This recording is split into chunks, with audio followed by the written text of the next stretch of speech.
Yun mga boss, may lugaw. Kompleto na lang sahog, may itlog na maalat. Tsaka may mga tinapay, may mili ka lang.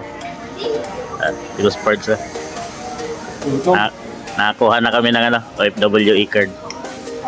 Madali lang siya hanapin. Kung departure and dot, sa dulo lang ng departure area.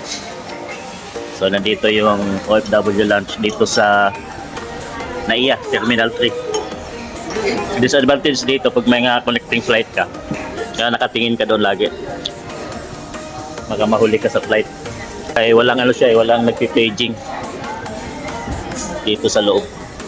Yun mga boss, kung ikaw ay isang OFW at karating mo lang ng Pilipinas mga boss, ay dumaan ka na dito sa OFW Lounge dito sa NAIA Terminal 1 at Terminal 3 mga boss. Ito ay exclusive lang para sa ating mga OFW.